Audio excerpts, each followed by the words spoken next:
Hello, everyone, and welcome to another episode of Free Will, Science, and Religion.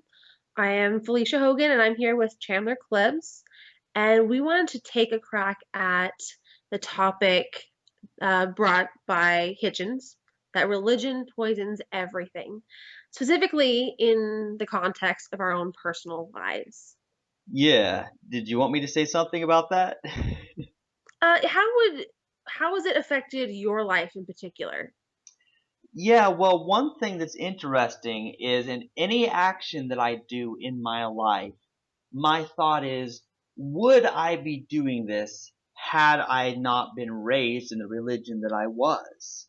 Like, how much of it is an influence on me? Because I know it is. Because I know that all the years of growing up being taught that there's God, heaven and hell, and sin and free will, all of that obviously had an effect on me. Otherwise, I would not be talking about it so much.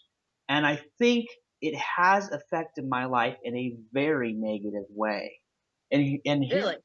yeah, one of the major th- things in that caused a negative problem in my life is my idealism. Now, I don't know how much of it's a personality trait or how much of it is just from the idea that I was taught that I was going to get to go to heaven and it's going to be perfect. There's going to be no suffering and nobody's going to be starving or sick and it's all just going to be perfect and so ideal. So, so why do you feel like idealism is a negative trait? Well, perhaps the reason I feel that way is because a lot of other people have told me that. Because they say, like people say, well, lower your expectations because people, you can't expect much of people because they're not perfect. And I get it, people aren't perfect, and that perhaps my dreams and my ideals of a world with no violence, no hatred, no racism, no sexism, no speciesism, perhaps my ideals are a little bit, I'm called unrealistic by a lot of people. And so lately, maybe I've just been kind of convinced that maybe I don't know if it's a negative or positive trait, but I figure why not shoot for the ideal? Why not shoot for even if you miss the target, but you get close to it, isn't that better than nothing? I think idealism would be a negative trait if it prevents you from being happy or appreciating things. Yeah, perhaps it's gotten to that point where it is a little bit negative because I am that kind of person, who can't work at my job without noticing all the meat the customers are buying. And then I'm thinking about how the animals must have suffered and how they must have been feeling, what pain they must have been feeling when they were being cut open. And I guess what the problem is, I'm I'm unable to. Perhaps it's just my high sense of empathy, though. My sense that there's injustice going on, and I don't like to be reminded of it. Which is sort of why I feel like I have to fix all the problems in the world before I can be happy. So that might be a perfectionism and a sense of the word I'm looking for isn't responsibility, but like it's your responsibility to fix everything. Yeah, and And I perhaps think that's interesting because I had the same thing where I feel like it's my responsibility that other people are happy. What is the word I'm looking for? This is gonna kill me. It starts with a C. Does that help? I'm trying to think of what word it is that you're thinking of. Um, I'm gonna go to the thesaurus until I find it. This is gonna kill me. In any case, I wonder whether that's linked to our biology, our culture, or the religion we grew up in. Because I had the same issue. yeah, I guess, and even though I understand that I'm not fundamentally responsible for problems that, first of all, I didn't cause. Second of all, even if I have contributed to them, it wasn't my free will. It wasn't my choice because I'm just following the way I was taught. And, and all that. So the free will thing it explains why I'm not responsible, and yet I feel driven. I'm compelled that I just have to fix these problems. And so there's a sort of an obligation, not in the sense that that there's somebody telling me that I have to do it, not because I feel responsible for the situations, but it's more a sense of if I don't do it, who will? You But know? also, I mean, there's a way to deal with that in a healthy manner. I need to find a healthy way to deal with that. I saw a therapist. Yeah, I see a That therapist too. that helped. Yeah. Oh, I also read The Gifts of Imperfections by Oh, Brene Brown. oh, I've heard of that author.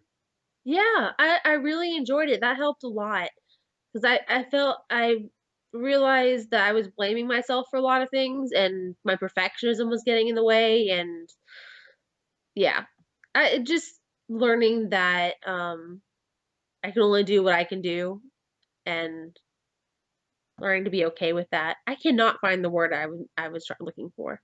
Yeah.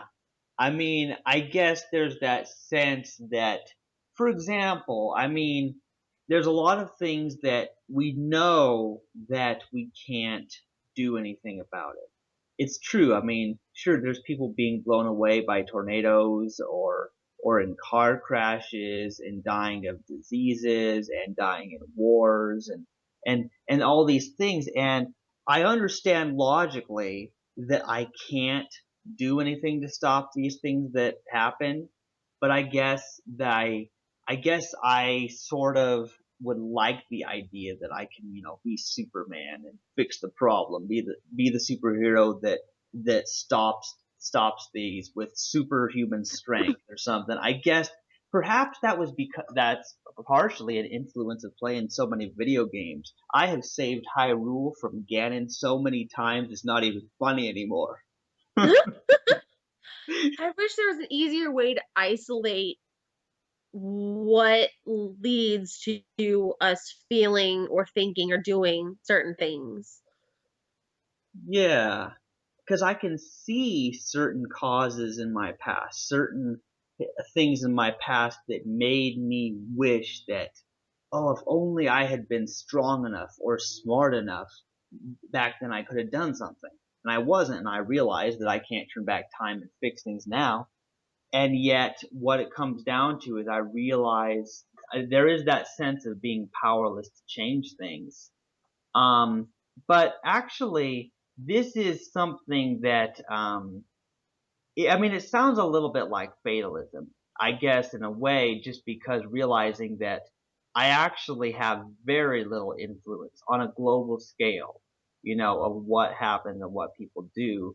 There's very little I can do about that, if anything. And I guess it is at some point I have to be able to still live my life and be happy even though I can't fix everything. That's a difficult place to come to. I think it's interesting though, comparing the ideas that religion isn't all bad. And there are a lot of progressive Christians these days, who are pro same sex marriage, who are vegetarian or vegan, who don't tell you you're going to hell, who are, pro life or pro choice, depending on which way, you agree with. That's going to determine whether or not you think that they're progressive and that sort of thing. But, Well, um, yeah. like some people are going to think that the progressive Christians are pro choice, and other people are going to think that they're pro life. But depending on what side of things you're on. Yeah. Uh, but the idea that religion isn't all bad, and there, it does good in people's lives. Well, Felicia, Yeah. I actually have a counter argument to that. Okay. Um, because basically they say, well, religion may have been bad for you, but it's not bad for everybody. And there are religious people who do good, but here's what you will notice is that the more progressive people, the most moral people, the people who are radically compassionate and more loving and more accepting, one thing you will notice is they become less religious. You notice that, well, okay, we love gay people, so screw what the Bible says about homosexuality. That there's that attitude like, No, well, they justify it. what? They justify, like they justify doing away with the Old Testament view of homosexuality. Usually something along the lines of Jesus told us to love everybody. Yes, I have heard this before. They're like, "Oh, that's the Old Testament. Read the New Testament." And Jesus wants us to love everybody. Yeah. So let's just all be Christians that in fault. And what they have done is they've sort of done like what compatibilists do. Compatibilists redefine free will. These progressive Christians, what they do is they redefine Christianity as loving people, following the golden rule, just being nice, caring people. Even though it's supposed to not change, and morality is supposed to be absolute, and God's supposed to be unchanging. But apparently, it's changed a lot. Apparently. And the whole objective versus subjective morality thing, I believe I watched one of your videos related to that topic. Probably, Um, yeah. I mean, I and know I have done one. Yeah, the problem is, they're like, well, God is the source of morality. God never changes. But they're saying, well, the stuff in the Old Testament was right at the time, but now it's not right. So we've just thrown away a portion of objective morality. And then I'm Yeah. like, and so I find that hypocritical. I find that to be a contradiction. And sure, if there's a bunch of people who just want to love everybody and be vegan, and I mean, then basically they're the same as the person that I want to be. The only difference, though, if they're doing that and I'm doing that, the only difference is that they're calling themselves a Christian, and I'm calling myself, an atheist or a brony or whatever I am. I don't know what I am anymore. But they are using a label which has a tradition of hatred and judgment and hellfire. And So are my you saying that these progressive Christians, it's not that their religion is leading them to be moral, it's that their morality is leading them to redefine their religion? Yeah, that's a good way of describing it I because think that's they an interesting take. Because yeah, they have a sense that, well, wait a minute, women should have equal rights as men. Black people are not subhuman. They should be treated the same as whites. And then they turn vegetarian and vegan, and they're like, well, yeah, we should be kind to animals too, and we should not pollute our planet. And they have all these they have this moral compass and this empathy that drives them to be wonderful people. And I'm not denying that there are wonderful people who call themselves Christians or whatever other religion there might be. It's just that what's happened is that they basically are coming up with a new religion that matches their already existing biological and environmental factors that form their morality, and they're taking that and saying, well, that's what Christianity is. And it just so Plus, happens. couldn't we flip this argument though and say that then the bad things aren't because of religion either, but because of their biology or lower standards of morality, which isn't their fault anyways because there's no free will. Yeah, I suppose there's an argument to be made for that, and that's why there are two sides on this whole religion poisons everything debate, because it is kind of a big debate in a way. And so yeah, some people they will just say, well, people who are cruel do cruel things. People who are kind do kind things. And for some of these people, they say that religion has nothing to do with it. But the reason that I say religion definitely poisoned my life is that I found out that there really was a kind Chandler Klebs waiting to get out, but they could only get out after I lost the belief in God and hellfire and all of these things that kept me so trapped in fear and emotions that I could no longer see, logically to do what was the best for me and everyone else. Right. The the thing that concerns me about Christianity specifically, and obviously, I mean, religion is a very broad topic, and there are several out there, several big ones, and a gazillion other smaller religions and cults. But we're talking mostly about Christianity because A, that's the background we both came from. We're both in the South, where it's the predominant ideology by far. And we both live in a country that last we heard was 78% Christian, led with leaders that are almost all Christian. So it's really what we know best and what Yeah. our lives the most. Yeah, and some people they ask atheists like, well, why do you pick on Christianity so much? Why not Islam or Hinduism or something? And well, it might have something to do with the fact that I don't know any of those people. I don't know in this country people of those belief systems. I probably would be more interested in it if I knew people that actually formed their worldview and their morality. But because I live in America, Christianity is all I ever hear. And Tennessee, this past legislative session, they tried to add the Bible as the state book. Oh, And then you just like something on my or commented on my Facebook where Idaho is trying to get it used as a textbook. yeah, Mean, they start putting the Quran in those places and trying to make the Quran the state book, or they're making the Quran a textbook, or they're having mandatory classes on the Quran as literature, or they're pledging allegiance to the Quran, or reading the Quran verses over the intercom every morning, like they do Bible verses in a Texas school. Then I'll start being really concerned about Islam. In the meantime, though, yeah. I get what you're saying, Felicia, because it's all around us. It's always the Bible. It's always Jesus. It's always hell, and that's why I'm concerned. And here's part of the problem is that one of my problems with progressive Christians is not them specifically, but it's how they allow the injustices done by the other branches of Christianity to continue doing what they're doing. It's sort of like, you've got the Westboro Baptist Church, telling people they're going to hell and that God hates them and picketing at funerals and doing all sorts of weird stuff. But then people are always quick to do the whole, well, not all Christians are like that. And I'm like, well, I never said all Christians are like that. But here's a group of people calling themselves Christians doing this thing. Will you help us stop them? a lot have.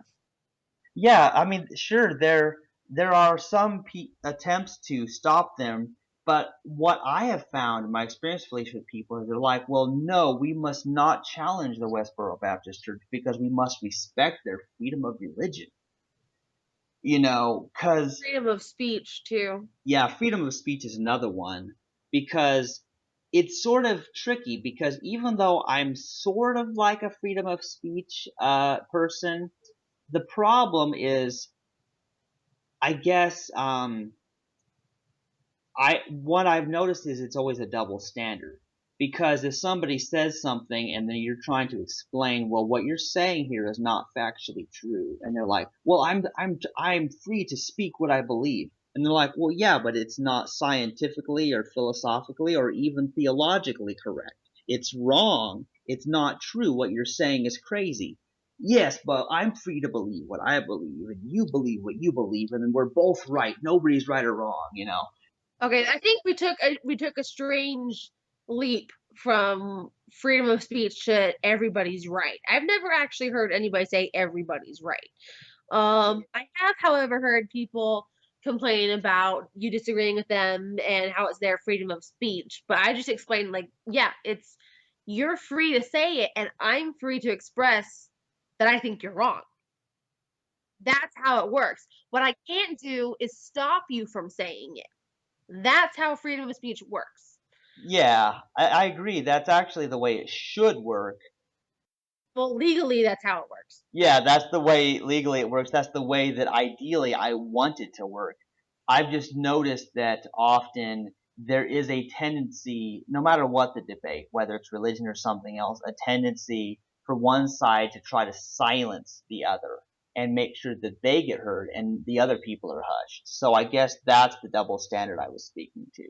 I don't think that one's religious. I think that one's just human. Yeah, probably so. Because when I pass by something that's really nationalistic, I have the urge to turn it around, like so nobody can see it or stand in front of it or something like that. A message that I find harmful. I have the urge to silence it, but you can't do that. And I think it that's the issue mostly is that it's the things we find harmful we want we want it to stop.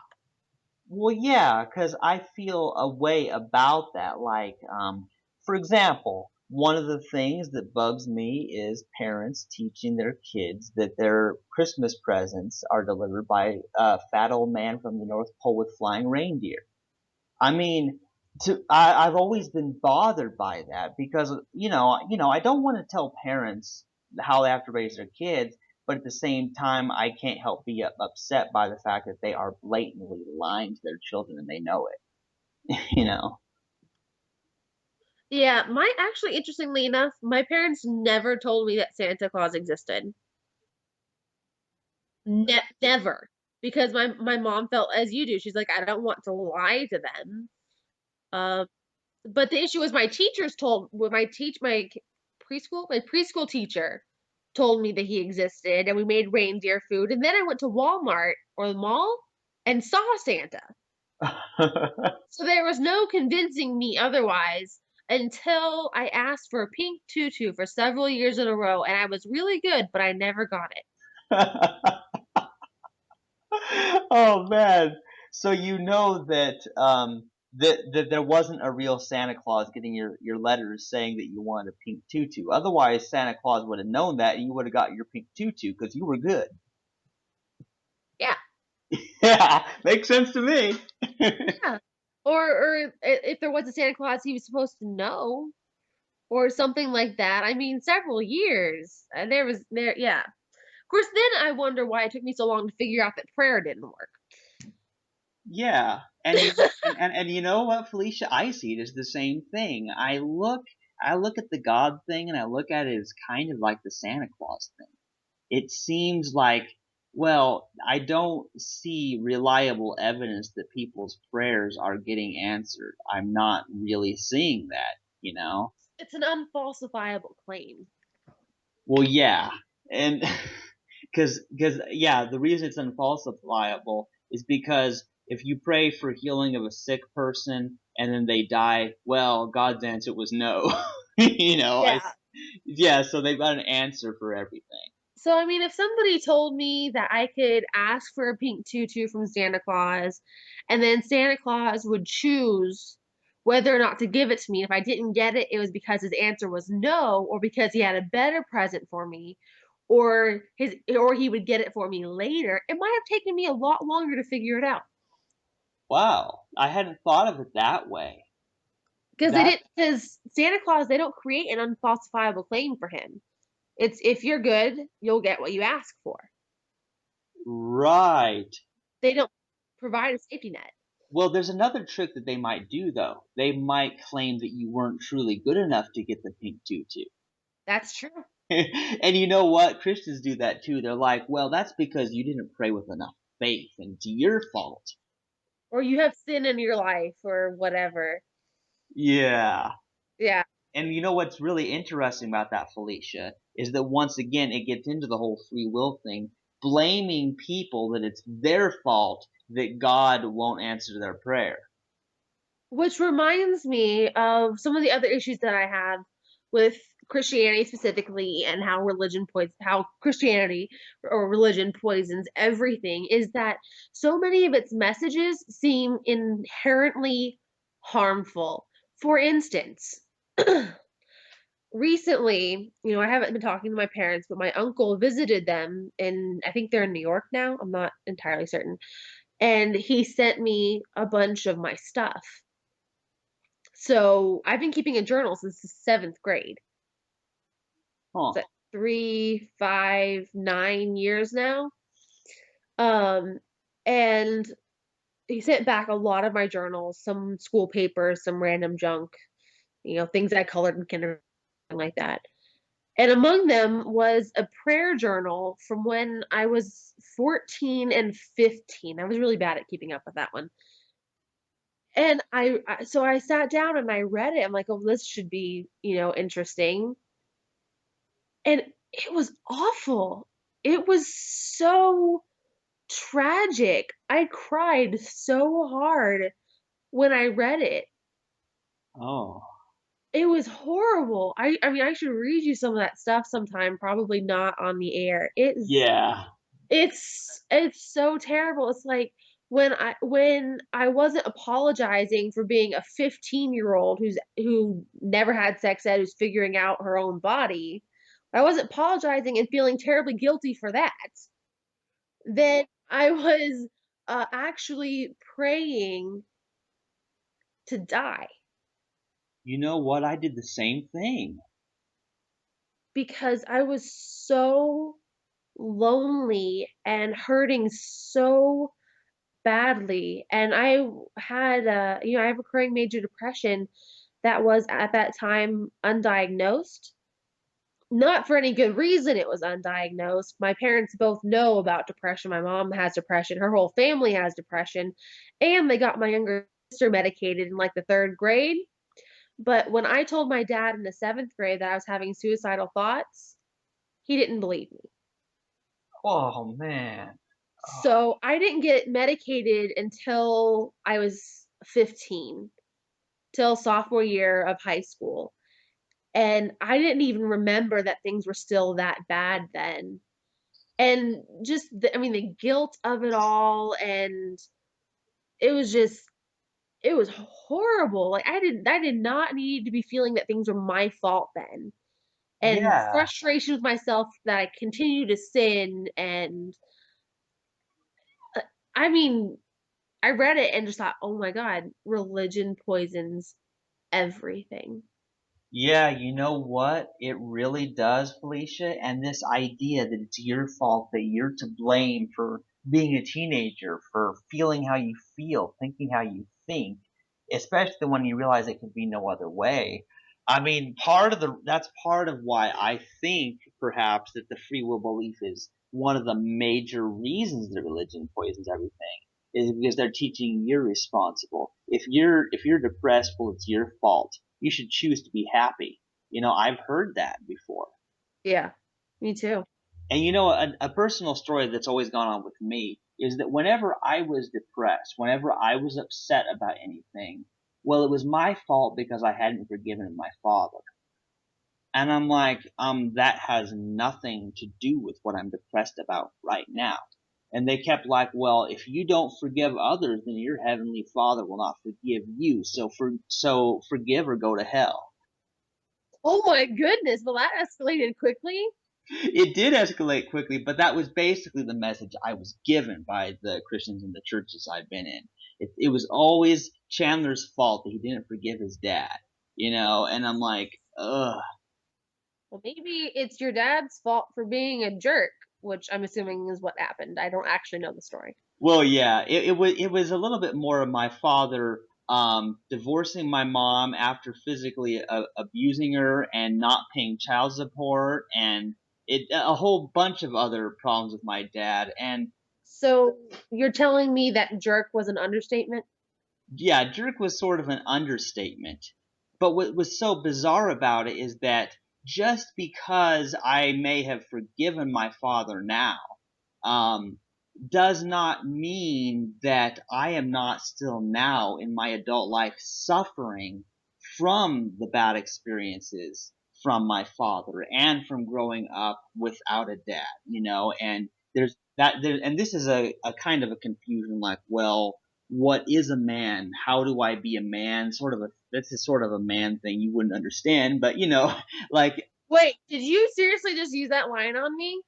what? I didn't mean to offend you or anything. I Wait, just did you just say that I wouldn't understand? well, yeah. I just mean like because Or are you joking? well, I yeah, it was kind of joke, but what I was just saying is that like I guess I did have this struggle about well, what is a man, and I didn't want to be a man because my father was a man and he wasn't that great, so it was more along that line. Well, I absolutely understand that sentiment, even if I am female. And I am also aware of the studies and the psychology behind kids who grew up with one parent. It seems like a majority of them struggle with the same thing. And while I don't necessarily think that I don't know how to be a man because I don't know of any studies that show that someone who grows up with two moms has the same issue, Huh. but um having one parent seems to greatly affect one's childhood and growing up and sense of self and independence and self-worth. Yeah, well, see, you do understand. Yeah. Of course I understand. Well, yeah, I guess, I mean, and I wasn't trying to say anything offensive, I mean, I didn't think that you would understand that particular type of thing, you know. I am way more intelligent than you give me credit for.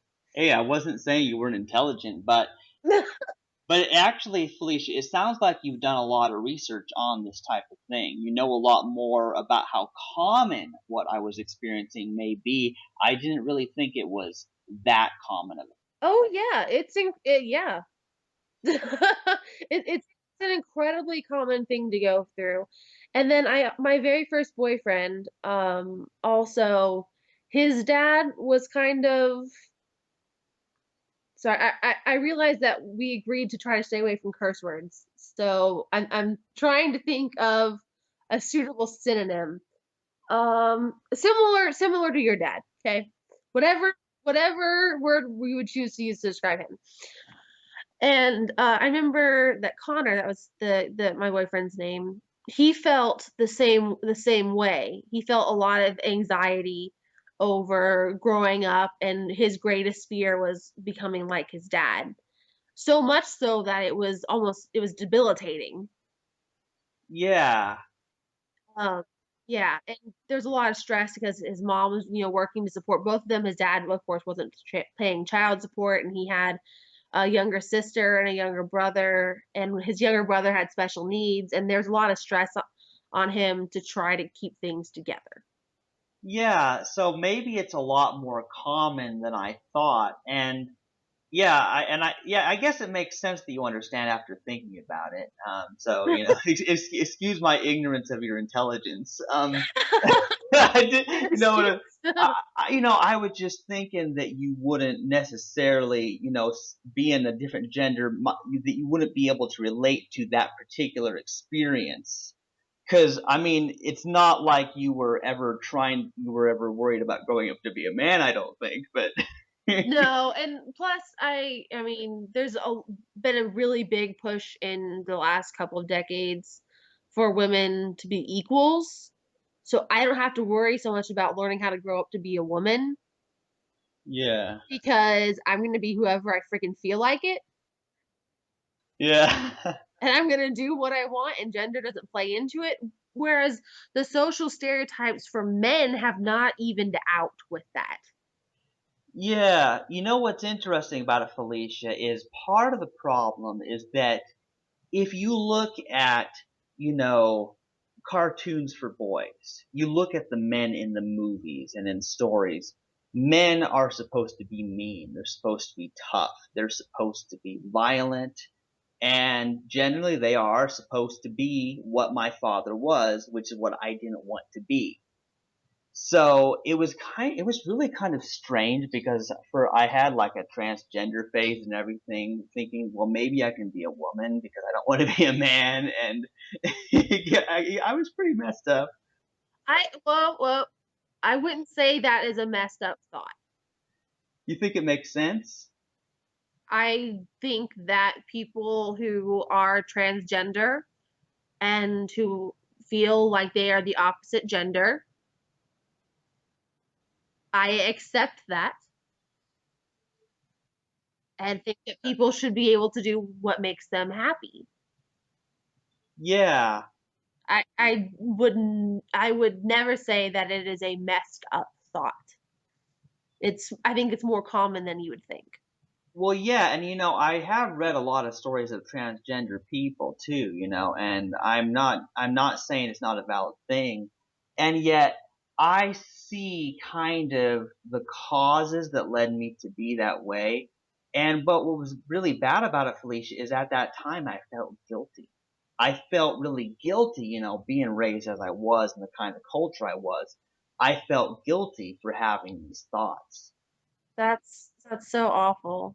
It's like guilt again. It just Yeah, the guilt that hit you when you were a teenager and hit me in my later teens, early 20s, that it was really bad. There was a lot of suicide, there was self-harm, just, sort of not going into all the details of that in this, this podcast, obviously. But yeah, this guilt. See, Felicia, that's the whole point. This whole guilt that religion poisons us with, that is why I have become of the camp that says, yeah, it poisons everything.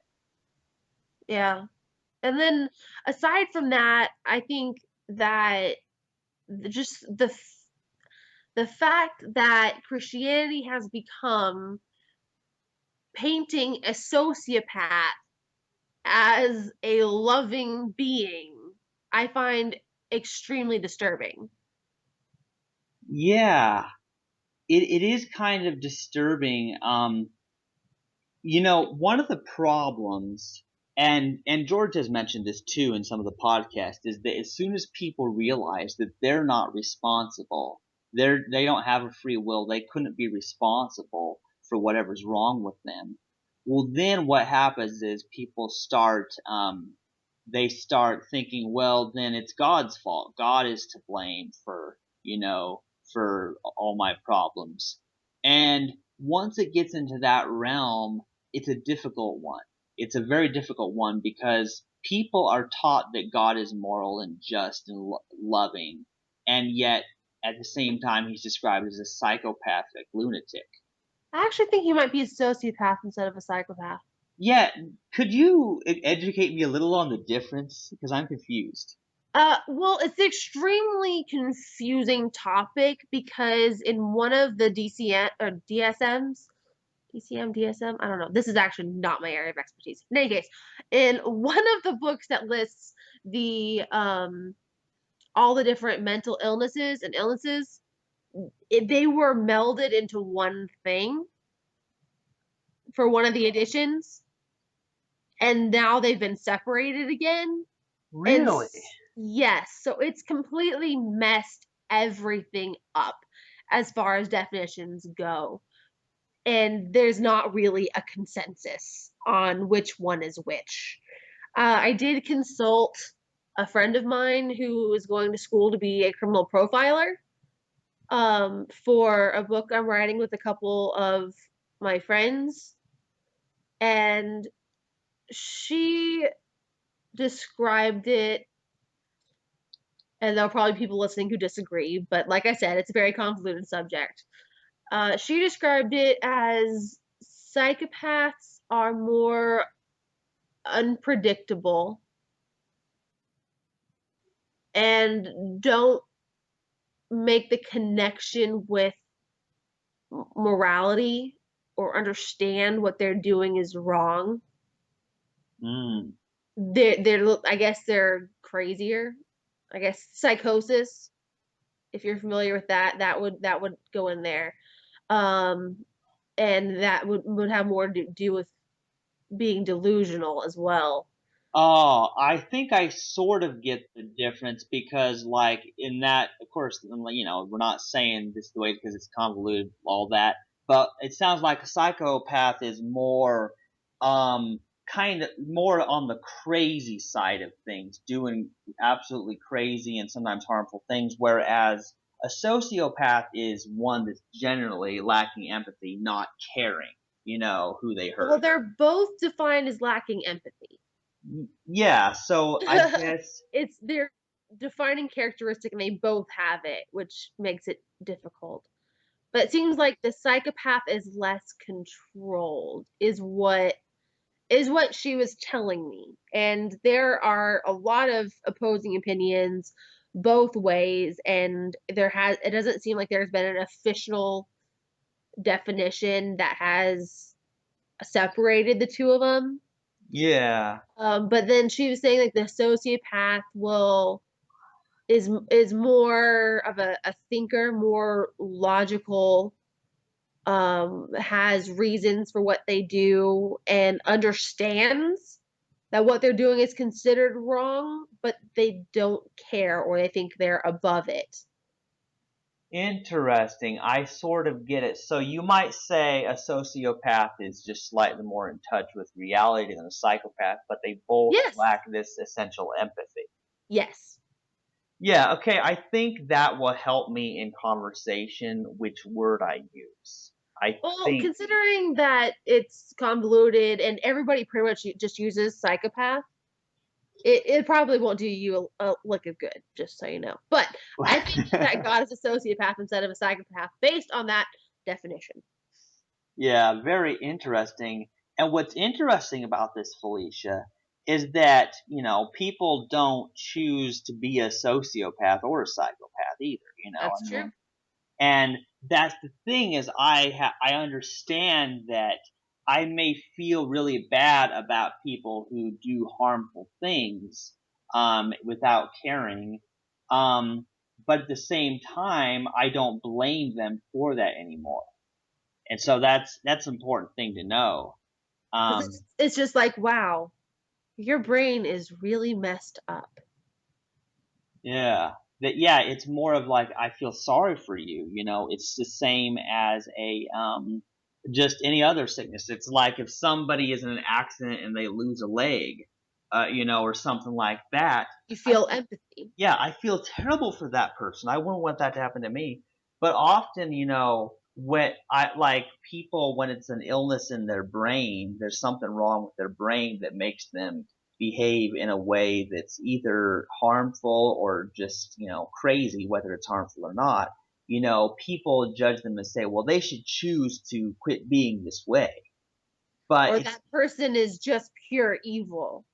right, and I don't think there is a pure evil anymore. I no longer view things in terms of anybody being purely good or purely evil, only that the acts which they do are good or evil. Right. And and there's reasons for what leads them to, down their path.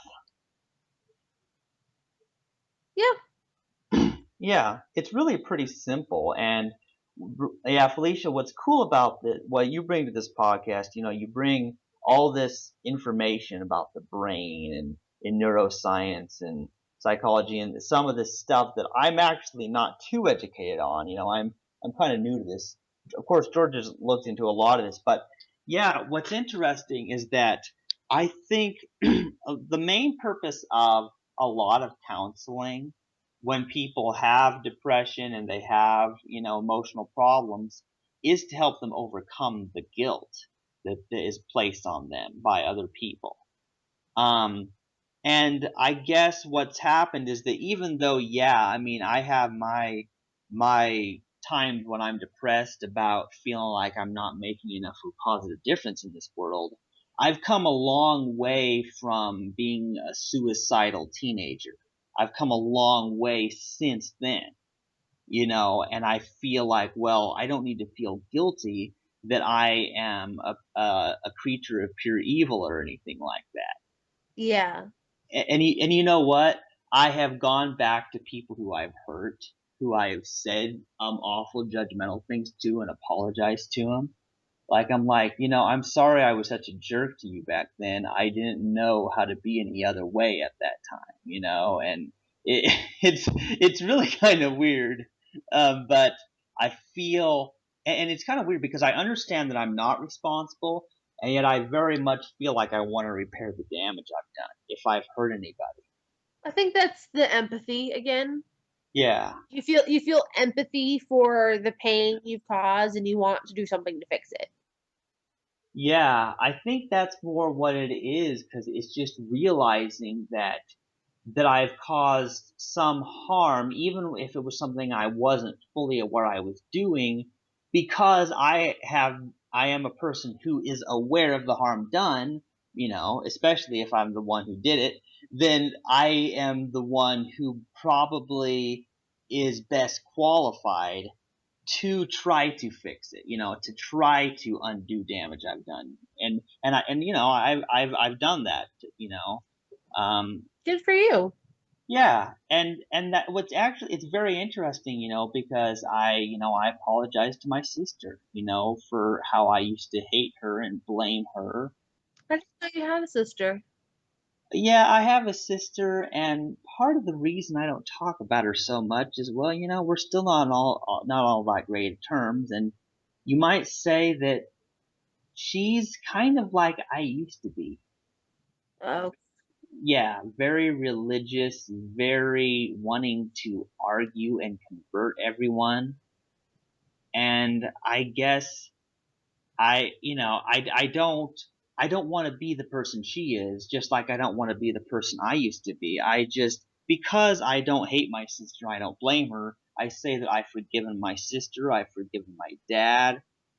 And so I hope that we can be, at peace. But I even apologize, for what I've done, even though I understand it wasn't my fault. I want them to know that I care. yeah, absolutely. Yeah. And I guess part of and the main reason I'm such a big part of this podcast, because I work quite a bit at, trying to make sure I'm on Skype, or editing and organizing and uploading the files. Part of the reason I put so much effort into this free will science and religion podcast and stuff is because I believe that this can heal friendships. It can heal the world. Even if I can't make it as ideal as it would in, Ponyville or something like that. I can't make the world literally heaven as much as I like, but I do think it can be better. I think it can be better at as people are no longer blaming each other and hating each other and trying to repair things. You know, I think it can be much better than it has been, and that's what keeps me going now. That's what's like, hey, maybe I'm making a difference with this. That was beautiful. And I think that's a beautiful way to end this podcast as well. Yeah, I guess that's a really good thing. I think this is a great Like that. podcast. I Okay. really enjoyed it.